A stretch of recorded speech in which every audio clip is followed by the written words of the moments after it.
Hi YouTube, this is Jazzy and I wanted to show you how I go about joining granny squares. I notice a lot of people do not like to do a granny square pattern and then they have problems joining them because the pattern is asked for 60 squares made, which does take a long time to do it, but I just wanted to show you how I went about it. This is the blanket that I'm working on right here. I think that's as good as I can get. It is a pattern, but I did modify it slightly because this one is going for sport weight yarn, and I am not going to go buy any more yarn. I'm going to use the yarn that I have. So this is been slightly modified from this pattern, but this is the original pattern, but I slightly modified it to use a worsted weight yarn. So I'm about to show you how to go about joining the square. So I'll be right back as soon as I get this camera set up right. Okay, YouTube, I'm back. I got the camera set up. Now on here the colors look actually better when you're looking on it on the camera, but this is not as light as this is portraying it to be, and this is both of these colors are slightly darker. This is a soft pink and this is a white. But this is a purple and this is a little darker shade of pink. But what I do when I thread my needle, I always leave enough room so when I join the other squares on this side that I can just use a continuous piece of yarn, and then I don't make it so long that it's going to get tangled, but I make it long enough that I can add the additional squares on if needed. You can do a whip stitch, which is when you use the needle and you go over through usually the outside ones and you go this way to go around. What I'm doing, because I don't want that effect, I actually want this type of effect, a raised effect. I'm going under the top two. I don't know if you can see it. Um, if it'll focus the the chains on the top. Let me just do it. I'm going through that, then I'm going through that which is actually underneath them in a way, and I pull the yarn through like so, and then I'm going back through the top two on this side, but you got to make sure that you're not grabbing the side bars because I don't want that to start messing up, because this is simply soft. This is red heart. This one is red heart, and then this is a Hobby Lobby. So I'm using the yarn that I have because I need to get rid of it. So I'm using just excess yarn, and if I flip it over the back so that you can see the two that I've done already, because right now I'm connecting these two with these two, and you can see this is what it looks like on the other side once it's sewed together. So when it's pulled, you really can't see too much, which is what I'm trying to go for. But anyway, so then you go under these two here, pull your yarn. You don't want to pull it too tight, you're just pulling it that is taut but not tight. Then you go through these right here. Then you're going to go through these. And the reason why I made about 6 squares, but because I'm running out of yarn and I want the whole thing to look cohesive, I am using solids. So these, the middle, very, very middle will be solids.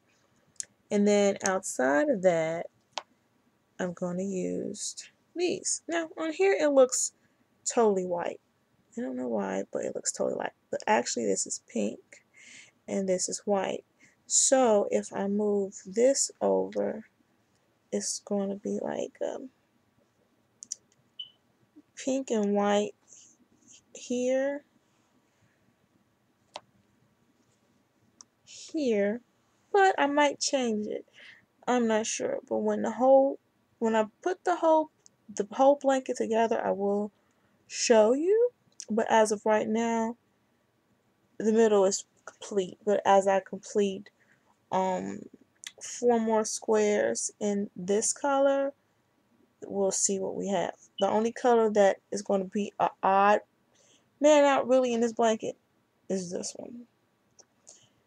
I could have took it out completely, but I had already made the square, and so I figured why waste yarn. So this is going to be the only one out. But what I could do is actually I could make something around it. I could actually make another white one and put the other white one there, and then put a pink one there, put a purple one there, and then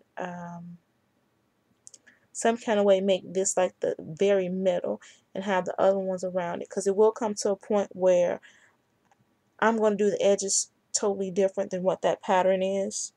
But that's, that's something that I have to contemplate as I make it.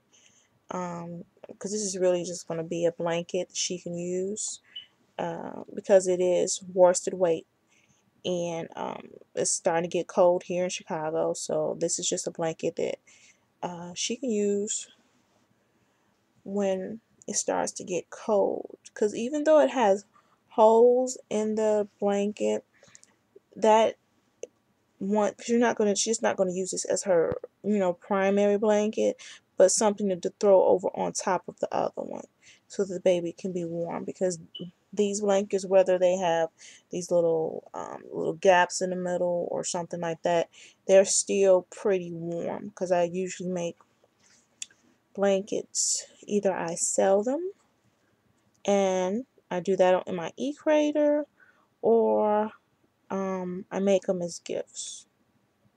So it's either or, and they're usually pretty warm. So okay, now when I get to the very middle, I don't want yarn to be overlapping, so what I'll do is I'll go underneath the get into that little seam, because I don't want any gaps also. So what you do is you go underneath it like so, so that you'll pull up on the opposite side and no one will see that. And then I have to make sure, because I want this to line up, so I'm going for this one underneath here and pulling that through. Then I go and check, can you really see it? Not really. Then I need to go back, because I went under, no, I didn't. Thought I went under one too many, but I did not. And as you can see, as I'm putting this together, these yarns, because even worsted weight yarns, there could be a 4, but they're actually, when you using the same yarn here, and I'm using an F hook, the gauge for this one is going to be bigger. So gauge is really important when you're trying to figure out when you're piecing, using different yarns. So that's why I'm trying to make it completely even, because when I'm sewing it together, it is actually, this one will stretch slightly to meet this one, just like this one did here. So you really can't tell once it's sewn together if you're sewing it, however you're sewing it together. If you sew it together right, it should come out just fine. But I will come back at a later date so that I can show you what the end result is. So I'll leave you right there, and I'll say see you later. Bye.